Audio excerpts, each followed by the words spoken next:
to show you that's really worthwhile. 9:30, please God. Yeah. Okay, so the topic of discussion that we said we're talking about today is it kosher to have doubts? Is it okay? Are you a bad Jew if you have doubts about God's existence and things like that? People oftentimes have questions. I remember once a debate in the shul. One person said, I can't believe that God parted the Red Sea, and another one says, no, it was the Reed Sea. He says, it's even a bigger miracle because the Reed Sea is only, like this, it's not very deep. So the other person, you see, it's all a matter of perspective. So the other person sees it as even a greater miracle, the fact that God parted the Reed Sea. Either way, there are many Jews out there who consider themselves believers, and maybe they're ashamed to the fact that maybe they have doubts inside. And the question, of course, is, are doubts, does it make them a bad Jew? Does it make them a bad person? Now, I'm not, these doubts don't necessarily mean, Brian used the word skeptical before. Okay, does that mean that you're skeptical of God? Can you still be a believer if you have doubts? Maybe doubts might be triggered by certain events that may have happened in one's life. You could have experienced something that triggered these doubts in your life. God forbid a person experienced a tragedy, and unfortunately people have. And they wonder, where was God in this incident in their life? It could be that doubts just pop out of nowhere. I don't know why. A person could wake up one day and say, do I really believe this stuff? So what happens then? If a person starts wondering, do I really believe? Is God really there? How can I be so sure if I don't see him? So will you be punished? Will the lightning strike you if you harbor such doubts? What will happen? What does this mean? Now, of course, as believers, as faithful Jews, when we have doubts, it's very troubling to us because it casts doubt on the authenticity, the strength of our own faith. Wait, I thought I was a believer. And I know people who go to shul. I shouldn't say I know people. I know one person that tells me that he lives in a religious community in New York. He's a friend of mine. And he goes to shul, at least on Shabbos, tries to go every day. And he told me, he won't go as far to say that he's an atheist. He just, basically, he's like an agnostic. He doesn't know if he believes, if he doesn't believe. He's from. He has a beard, not that a beard makes you so from. In fact, I recall a humorous remark from the Satmar Rebbe, in Hasidic communities like where I grew up in Chabad, even though my father was a Chabadnik and did not have a beard, so he particularly liked this little story. Somebody once complained to the Satmar Ruv, very great Rabbi Yoel Teitelbaum, about a particular Jew in their community who didn't have a beard. And he said, how could he be so frim? How could he think he's religious if he didn't have a beard? A Yid has to have a beard. So the Satmar Rebbe said, the two of you, after 120 years, are going to come up to heaven. And to him, they're going to say, Yid, wie ist dein Burd? Where's your beard? And to you, they're going to say, Burd, wie ist dein Yid? Beard, where's your Jew? You know what I'm saying? So, it's not what defines a from Jew, but obviously in certain communities, good morning, Michael. So good to have you, Schwartzy. You lost too much weight. What's the Geshem? Not feeding you. Come join us. So you see, it's not the beard that defines the Jew, but my point is, though, that just talking about this particular friend of mine. So he looks like a super from Jew, and he even behaves that way. I talk with him sometimes. His kids go to religious schools and that, but he and his wife, for whatever reason, the two of them, have their doubts, and they told me they're only religious by convenience. Yeah. What does that mean? They grew up, I know, how convenient is it to pay extra money for food when you could, if you're not religious, you could just enjoy shrimp, lobster, bacon, ham, all the other mishigassen. He told me we grew up this way. Both he and his wife, they went to the system. Their friends are all part of the system. So yes, they send their kids to religious school even though it costs a lot more money. And yes, they keep kosher even though it costs a lot more money. But he says to me straight up, Ari, I don't know if I believe in this stuff. I don't even think about it. It's not on my radar.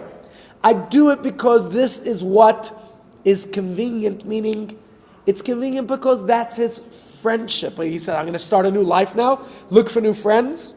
So I wear the beard, I have the yarmulke, I go to shul, I keep kosher. I don't know if maybe he doesn't on the side. Or maybe if Shabbos, he didn't tell me that.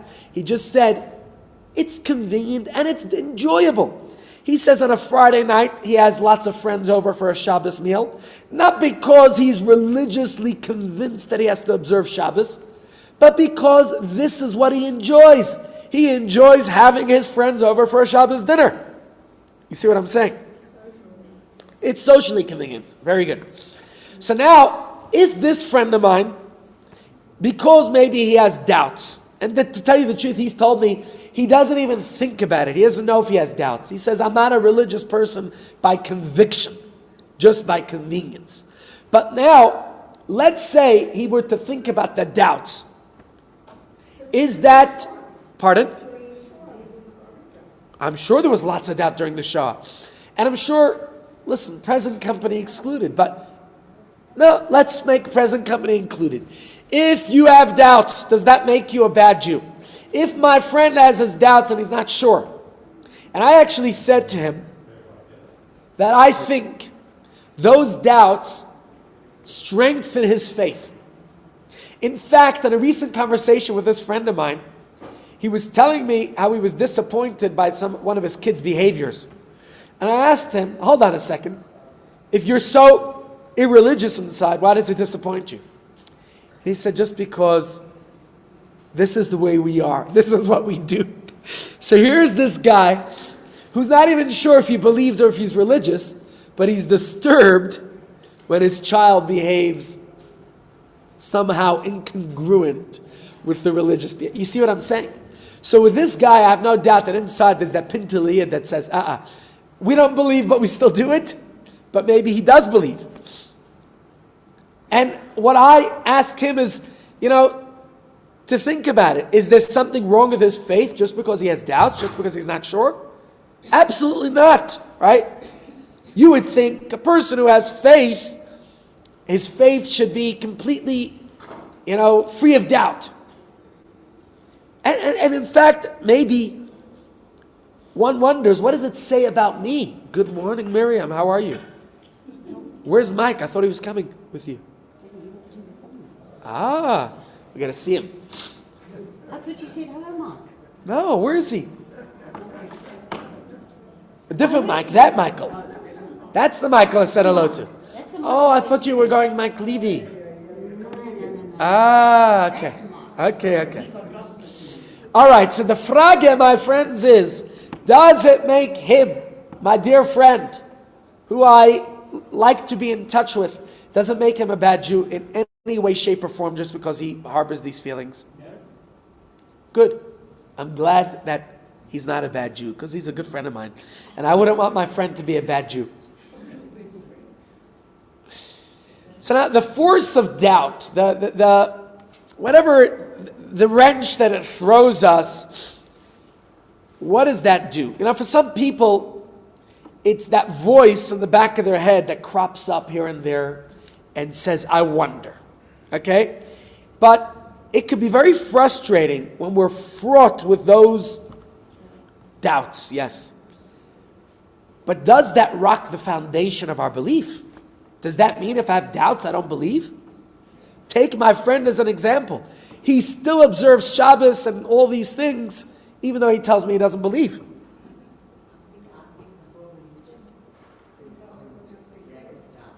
Exactly. So, maybe, I don't know, there are others who might have a full-blown crisis of faith. They wonder, is there really a God? Does he really care about what I do? All these things, obviously, can wear a person down, could rock our universe, and sometimes it could, I don't know what, I've seen people abandon their Jewish ways. This friend of mine has not abandoned it because what he claims is that it's convenient for him to send his kids to the same school as his friends, even if he doesn't believe. But regardless of the severity, because I've seen other people who have given it all up because of their doubts, regardless what way a person goes, the point I think we have to realize, as Clive said, is that it's perfectly normal for a believer to harbor doubts, and most importantly, it's the way God intended it. So if you're wondering why we have doubts, well, because God gave us a brain. And as part of a brain, an inquisitive brain has questions. Why exactly?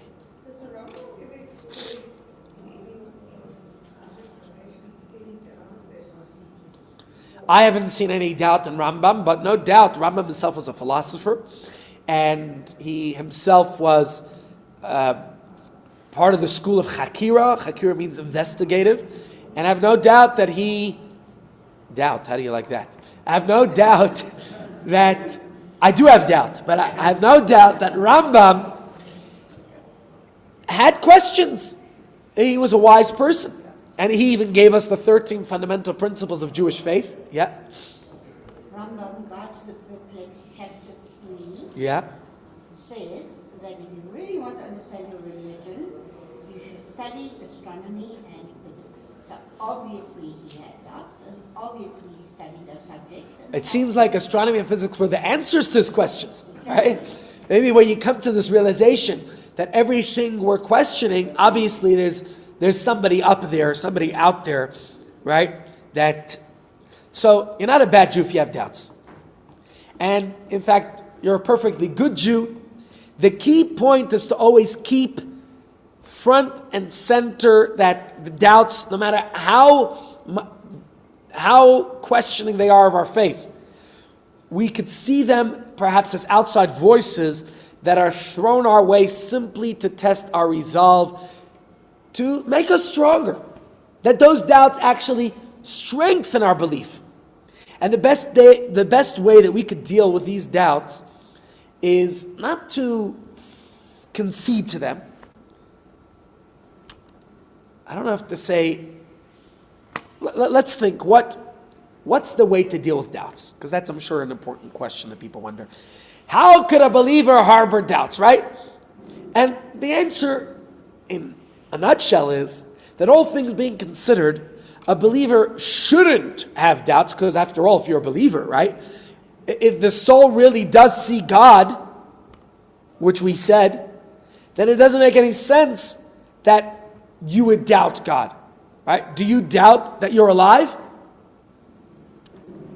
So what's the idea of our doubts? Yeah? Our doubts, I believe, our doubts rest in the idea that since the destruction of the second temple, Hashem has concealed himself. And therefore we don't see him so clearly, therefore we have doubts. Yeah. Even before the destruction of the temple, the way God made this world. Let's go back to the very first verse. Bereshit bara Elokim, in the beginning God created. What name of God is used for creation? Elokim.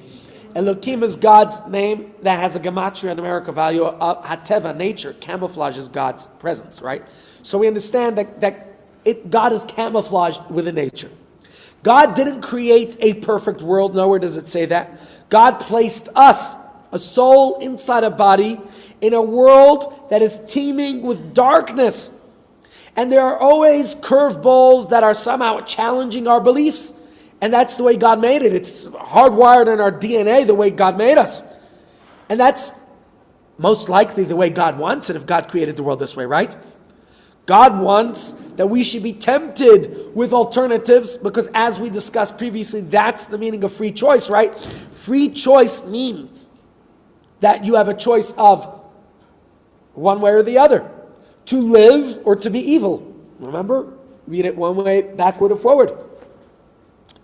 So it's our choice. God wants that we have these choices, because that's the only way we could show our strength to ourselves, right? So despite the glittering veneers, the viability and luster of all those other alternative lifestyles and options that exist. And we choose to remain steadfast to our faith. Now, if I have blind faith, it's good, it's wonderful. I'm strong inside. But if my faith is tempted by other options, then all the more so we are realizing, well, look at my options, and yet I'm choosing to remain steadfast and resilient and strong.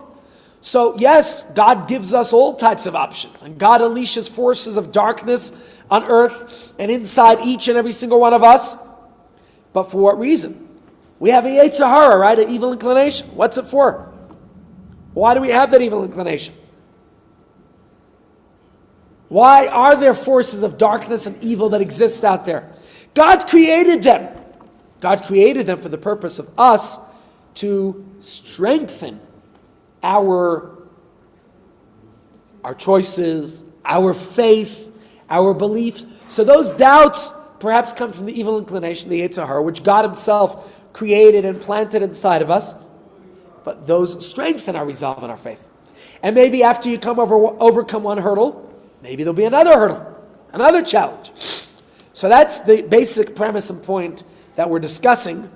And we're going to look at this from the Tanya, that God chooses to give us these choices in life in order to strengthen our faith and belief. Let's see it here in Tanya chapter 29. Says the Alter Rebbe, God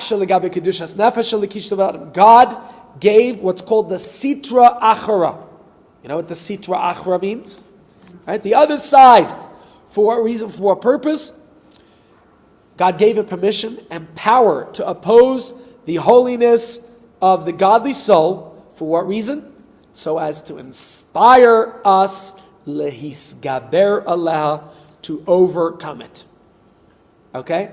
So what we have to realize is that God gave us this ability all for the purpose of strengthening us, as it is explained in Tanya.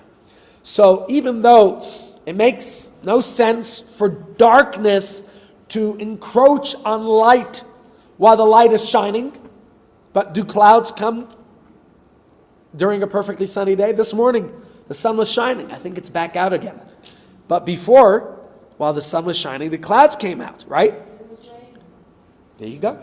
So God provides the darkness, God created the darkness just like God created the light.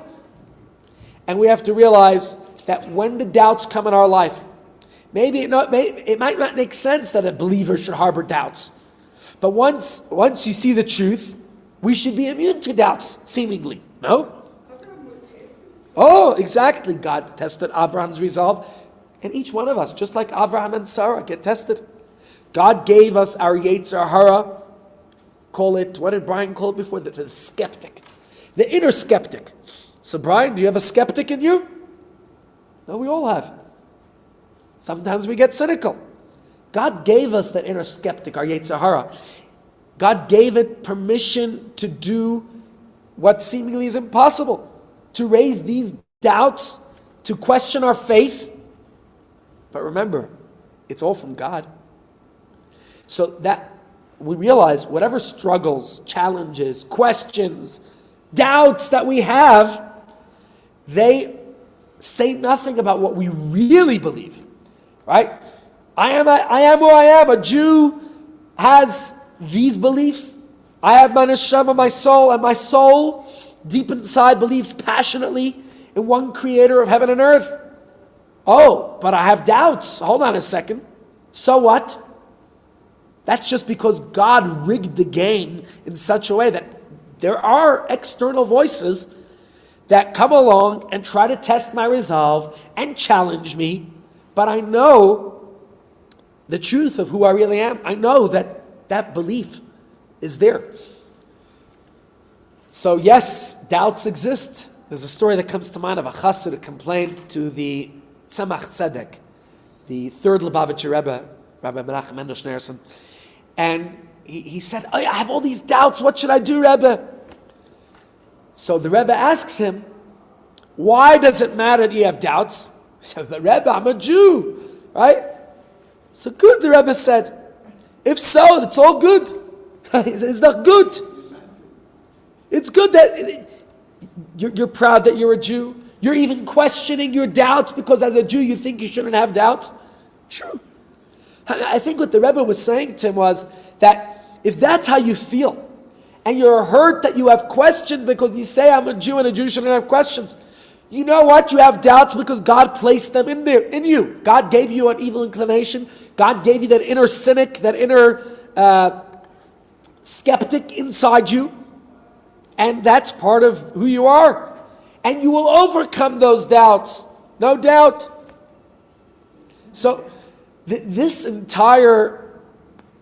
little anecdote reminds us that you think about that Yidel. He was so bothered about his questioning his faith because he said, if I'm a Jew, I'm a believer. How could I be beleaguered by these outside forces? It seems incongruent with who I am. And what we're saying is, I think what the Rebbe was saying to him was, having doubts is not something you have to be ashamed of. It's not something that should depress you. Sometimes we fall into a state of melancholy, of morose. We feel overcast. Oh my goodness, I have doubts. Don't get depressed by that. It doesn't mean you're a bad person. It doesn't mean you're a bad Jew. On the contrary, it means that God has confidence in you and in your ability to overcome those doubts. Because if God didn't, then you know something the Gemara tells us, God wouldn't have given it to you. You couldn't, if you didn't have the ability to withstand it, to overcome it, right? So those doubts that you have, they don't make you inferior. They don't testify to your inferiority. On the contrary, they are a testament to your superior power, the fact that you are strong enough to overcome them. So don't be ashamed. You could work. You could work with those doubts. I'm not saying you have to believe the doubts, but you could work with those doubts, right? You could counter those doubts. You could answer those doubts. Or maybe you could even live with the questions. And it shouldn't be from a place of shame or depression. Okay, so you could overpower them. That would be the ideal, to say, hold on, I know I have doubts, questions. A human being has questions. But if I study, I will get the answers to those questions, no? Or you can live with the questions. Whichever way you prefer. So, my friends, the question then is, how do we overcome those doubts? Because while I could live with questions, let me tell you, I'm the kind of person who can't sleep when I have these questions. I twist and turn and wonder and machne b'shiga. So, should we debate the matter with Hayet Sahara? Do we have to answer every single question that arises? What do you say? Yeah? Okay. There is no doubt that the doubts that you're talking about were implanted in your brain to initiate a series of thoughts and actions leading forward. Because we're taught that the solution to the problem is placed in creation before the problem arises. Yes. So if you've got a doubt, you've got a problem. And the answer, the solution to your problem is in nature. This, contrary to the majority of people I interact with, is the foundation of something we call the scientific method. The scientific method starts with a doubt, with a question. Always we start with a question. What's a question? A doubt. Absolutely. And Hashem has given us the intellectual ability to take our doubts and questions and find the answers if we open to it. Yeah. And our answers lead to the improvement of the human condition. Very powerful. Therefore, science should not be slammed or questioned. Doubts should not be thrown away or worried about. Yeah. They are a route, a method, a way to take human beings forward into a new world. Very good. Very powerful. And you could say that God planted that in you. There we go. God planted it in you in order to strengthen you. And if you do exactly as Miriam said and investigate and learn, you'll see that it will only make you stronger, right? But, nothing to be afraid of with questions. They'll strengthen you. That's exactly the point. So these outside voices are really also in on the game with you. That's the point. Right? So if we understand the temptations, the struggles that we experience as moles that are planted by God just to test us, then it turns out that the mole is also aware of its status as a mole. Yeah? So the tempter inside of us is very well aware that God is true. And it's there to do its job. Okay? Maybe in a roundabout way, but it's there to get us on board to realize that in order for me to understand better, I have to question. Without the questions, I'll never truly understand properly anything in life. How come a child can ask questions and not worry about doubts? Yeah, very Daddy, good. why is the sky blue? Yep. They don't Very worry good. about doubt. Very, very good. So you wonder, but I have doubts. So what? Right? God rigged the game, and these voices come along and they try to help us to grow, to learn, to become better. That's the point of it. And so you all know a very famous metaphor that is employed by the Zohar, a very famous analogy of a king hired a prostitute to test the prince's integrity. Remember that story? Yes. Now, when the prince, you want to hear the story?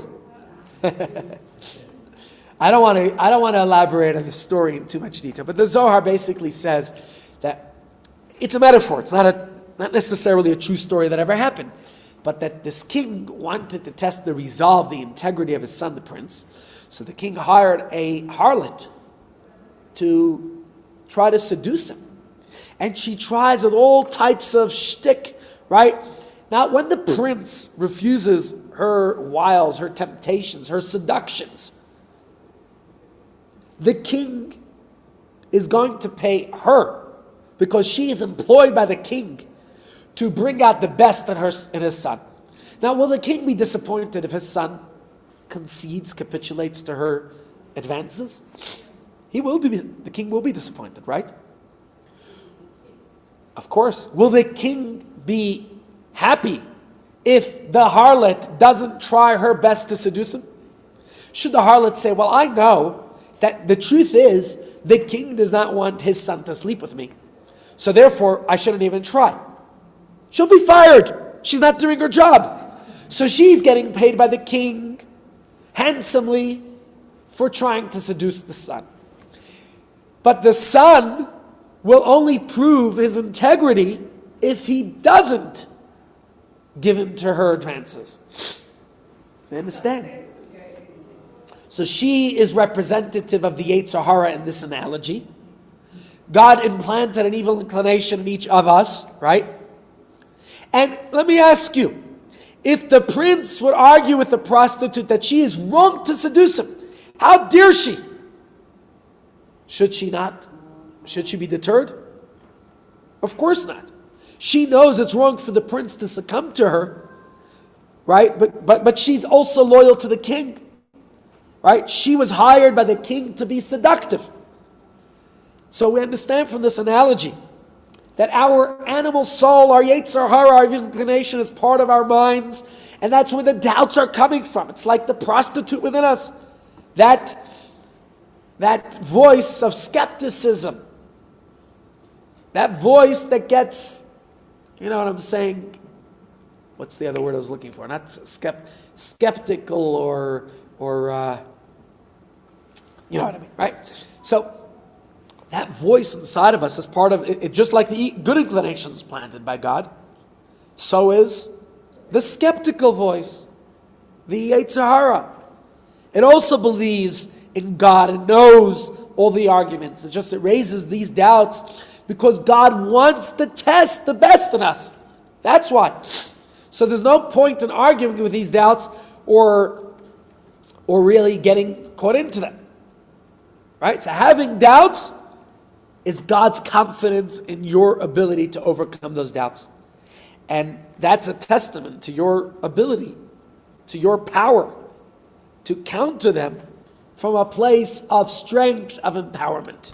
Here it is in the words of the Zohar, if you wanted to see it in the original. Okay. Could you all see? Let me just close that out. It says that participant, I don't know what they did. Somebody did something. Okay, let's read it. God wished that people constantly serve him and follow his true path to merit much good. If this is indeed God's will, how could an evil servant come and incite against the will of his master, turn people to the evil path, thrust them from the good path, cause them not to do the will of the master? Certainly, he is doing the will of the master. This is analogous to a king who had only one child, one son, whom he cherished. He lovingly commanded him not to come near to disreputable women because anyone who approached her would not be worthy to enter the king's palace. The son promised that he would lovingly heed his father's command. Outside the king's palace was a prostitute who was very beautiful to behold. After a few days, the king said, I want to see my son's feelings toward me. He called the prostitute and told her to seduce my son to test his feelings toward me. What did the prostitute do? She pursued the king's son and started to grab him, kiss him, and seduce him in various ways. Now, if the son were decent and heeded his father's commands, he would scold her, ignore her, thrust her away. Then the father rejoices with his son, brings him into the inner sanctum of his palace, and gives him presents, gifts, and great honor. So in short, what was the Zohar telling us here? We see that, what do you call it? There's a name for this tactic in the modern language today. I think it's called gaslighting. Yeah, it's a tactic. Familiar with it?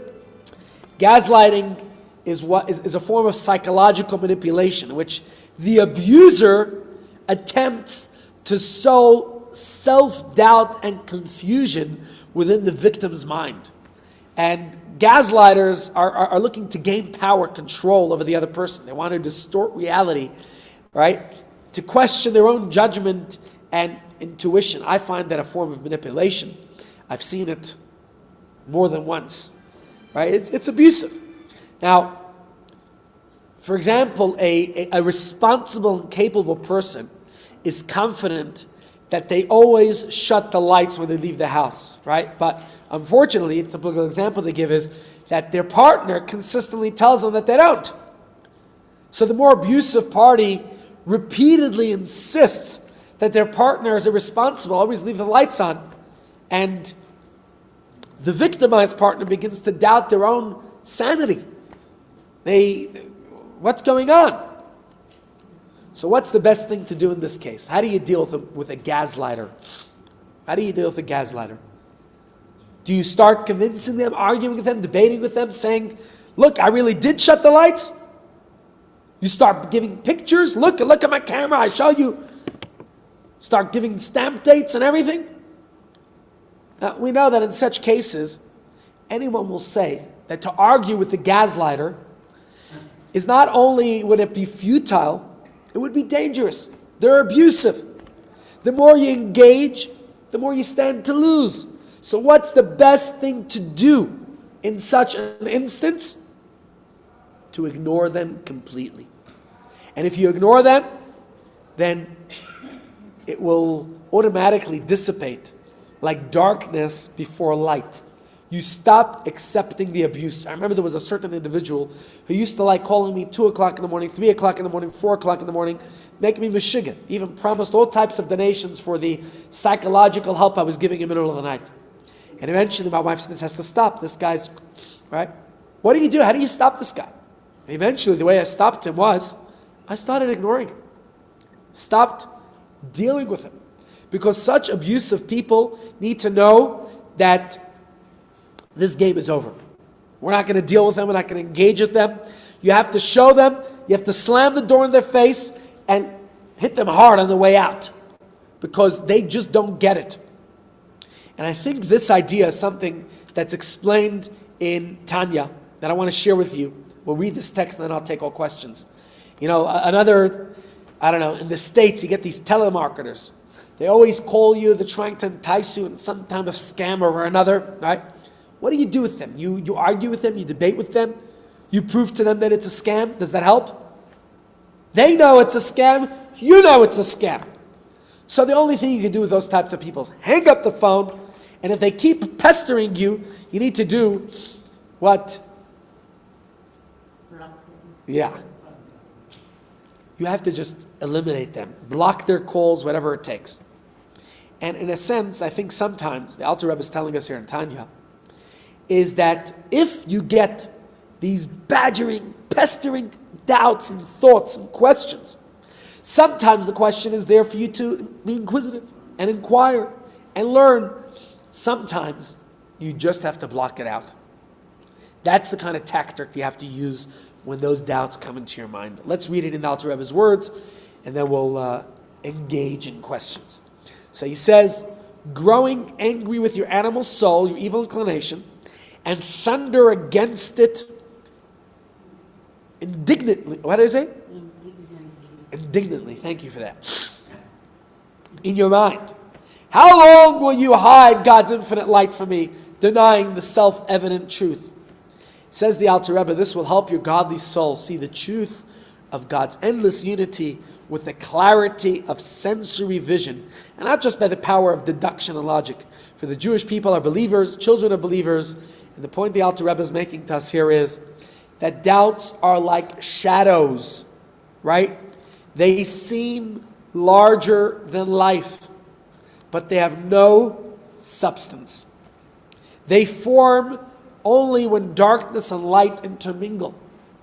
When we separate the darkness from the light and identify the darkness for what it is, it's the shadows that threaten to dwarf your identity, right? Then you reveal what they really are, hollow and empty. Exactly that. And that's the point. When we have those doubts, they are no substance of their own. The doubts are there, right? There's no need to fear the doubts. What do they say? Fear, I'm forgetting, but fear alone? Exactly. Say it again.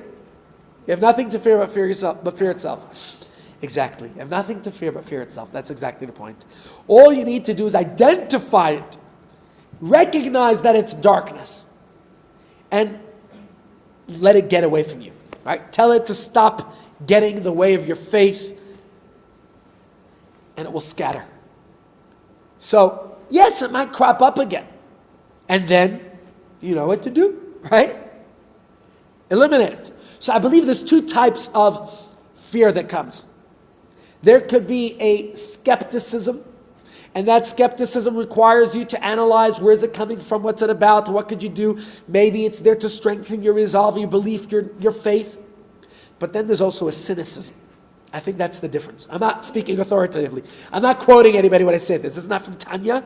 This is not from any source. This is just me differentiating between two types of doubts that come into my mind. One is skepticism. And I think with skepticism, you have to, be inquisitive and learn and explore. But then there's a cynicism. And a cynicism in my mind is never healthy. I actually see it in this very room. Not anymore. We used to have some tough guys who would come here. Miriam's not tough. Miriam is enlightening. We used to have people who would come here and give me a rough time. I'm remembering a few. And I always knew the difference between a question that's coming from, I don't have to call it doubt or inquisitiveness, a genuine, sincere place where they really wanted to know more. And then we had some cynics. We used to have some cynics. And that cynicism, I just couldn't stand it because I knew that it wasn't a genuine question. Present company excluded. But I used to get that from sometimes. Maybe it was just me. Maybe I just couldn't handle it. Maybe I just didn't know the answers to the questions. And maybe that's why I would just sheepishly get defensive. Right, so that's why I say, if it's from a genuine, sincere place, you really want to know more, we don't know it all. Then there's a lot more for us to learn. And those questions help us, like you said before, Maria, they help us to learn, to know, to grow. But I think there's sometimes a place where questions come from that's not healthy. It's just being cynical. That's the way I would distinguish it. Again, I have no source to back this up. It's me. It's my own empirical, I don't know if that's the correct. Yeah.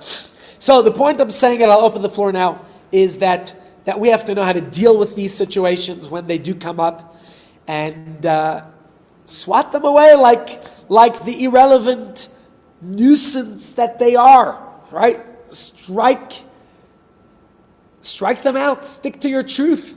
Be strong. Now, of course, that doesn't mean we don't have questions of faith, because obviously we do. And hopefully those questions make us grow stronger and reinforces our faith. But I think we have to always question, where's our doubt coming from, right? Some doubts are there to strengthen our belief and study more, and some are resolved by dismissing them, by eliminating them. And that's why I mentioned Mr. So-and-so, who used to call me at 2 o'clock in the morning, right? If he really needed my help, he should have called me 2 o'clock in the afternoon. And when I would call him back during the day and say, let's go meet, he had no questions then. Then there are certain manipulations and abuses, and that could also come from our Yetzer Hara, right? So once the doubts are dismissed and our faith is reassessed or reasserted, depending on the questions, then we could study further and resolve those questions. But we have to remember, we want to do it with a rational mind, with an open mind, that we are keen to learn, to resolve the questions. So, to answer the question, is it kosher to have doubts about God? What do you say? The answer certainly, well, it's a tepid yes, no? Because it's not something we should go around and question every bit of our faith. And I don't think that would be healthy, to start questioning our faith all the time. But when questions arise, and they do, then you're not a bad person for having questions. And you know how to deal with it. Right? Deal with them. It's part of God's plan to test us, to strengthen our belief, our faith, our resolve, and swat them away. Those that are not healthy, and carry on.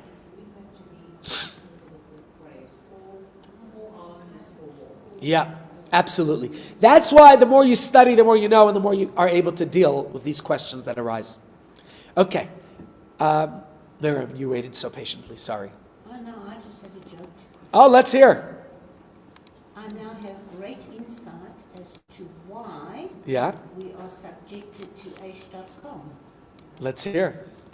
To test our faith. Yes, no doubt that the darkness is there, absolutely. Okay, any other questions? Otherwise, I would like to conclude with a video or two that I saw that helped me with preparation of this course, of this lesson. Yes? Just one more. Yeah? Which is more important. Yes. Questions per se are not inherently bad. For example, I teach Gaelic. Yeah. And they have plenty of questions like, how do I make my kitchen kosher? What's the, why meat and milk? Yeah. Those are valid questions. Right. Not all questions are bad. So No, exactly. We shouldn't stress that your Yetzer Hara is bugging you because you're asking questions. Absolutely, agreed. I agree with you. Okay, I'm going to put up 2 videos. I just want to get the sound sorted. Just a second. 2 videos that I thought were just interesting of other rabbis discussing this. And with that, we'll conclude today. Tomorrow, please God, we're going to go to our next question. And that question is, how do we have to fear God? Okay, that's tomorrow's question. Let me just share the screen so you could all watch. People have been asking me, is Dr. Helen coming? Yes, Dr. Helen Kennedy will be here, please God, tomorrow. I just need to check if the other one, if Venetia will be here on Wednesday, because she wasn't well the last 2 weeks. Okay, let's put it on.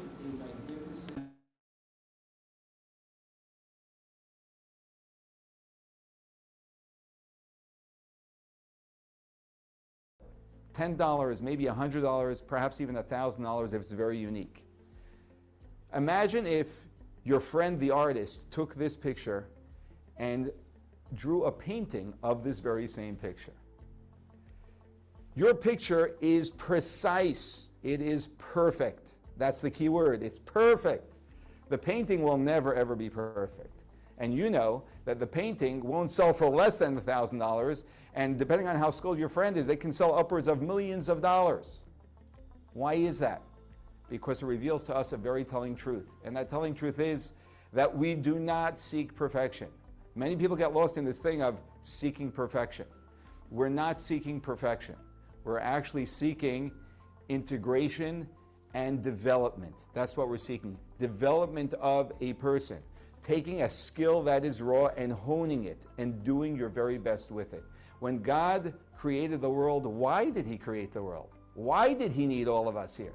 He wanted to have a relationship. And a relationship inherently means that God creates another, that's you and I, and then he asks us to be in a relationship with him. And he lets us choose whether we are going to be in that relationship. So now we have to decide on our own that we want to be in this relationship, and then God can have a real relationship. As long as God creates the perfect other that inherently steps up and is in the relationship with God, God really doesn't have a relationship. It's the very same reason why a person who's in a relationship with another and is very controlling and always controls what the other person will and won't do, can and can't do, is not really in a relationship with another. They're in a relationship with themselves, and that's boring. God wanted to have a relationship with us, and therefore God tells us, I want you to cultivate an awareness within yourself of the fact that I am, even though we don't see God with our physical eyes. And as we do that and come to the desire of having a relationship with God, we have something that's much more magnificent than perfect. We have something that is a painting.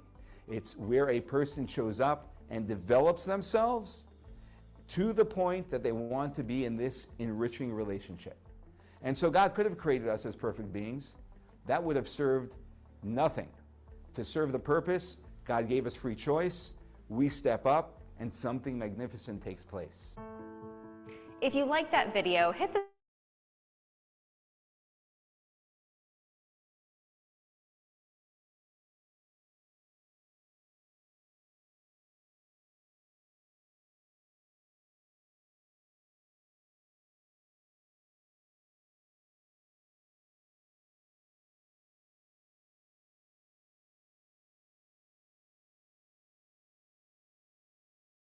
How can I be 100% sure that God really exists? Depends what we mean by 100% sure. What does 100% sure mean? If you'll take the dictionaries and look up the definition of truth, I once did it. What's the definition of something that's true? Huh? So I looked at 4 different dictionaries, okay, talk about truth, and each one had a different definition. So how true? How true is that? My truth. And the answer is, it's not easy to define what 100% sure means. What does 100% sure mean? That I see it? That I hear it? That I feel it? That I smell it? That I touch it? Is the coronavirus true? I think so, no? Not everybody says so. But coronavirus is true, right? It had a little impact on the world, no? Did you ever see it? Are atoms true? Are neutrons real? Are electrons real? Are viruses real? Are germs real? Is bacteria real? Are particles real? Is the black hole real? Today we know the fact. The less you see something, the more powerful it is. The most impactful things on our lives we cannot see. For example, you think genes are important?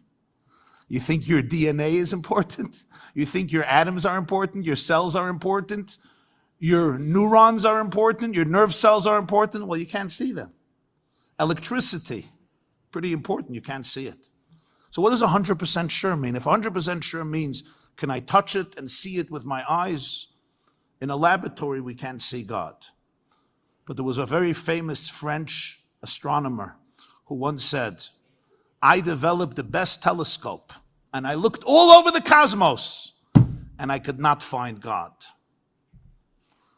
And a violinist responded, The other day, I took apart my violin, piece by piece by piece, and I couldn't find music. If 100% sure means that I could see it with my eyes, literally like I see the table, then not. But if 100% sure means that you need much more faith to believe that the world is random than to believe that there's an intelligent, conscious design, then I think it's pretty certain. If you like that video, hit the subscribe button and notify. Gentlemen, ladies and gents, tomorrow, please God, we will continue. Tomorrow's question is, why must I fear God? We love Hashem. Do we have to fear God? Come tomorrow morning for that. Tomorrow morning, Dr. Helen Kennedy will be here at 9:30 for breathing and stretching exercises. Don't miss it. It's great. All the best, everyone. See you tomorrow, please God. Enjoy lunch. It is served.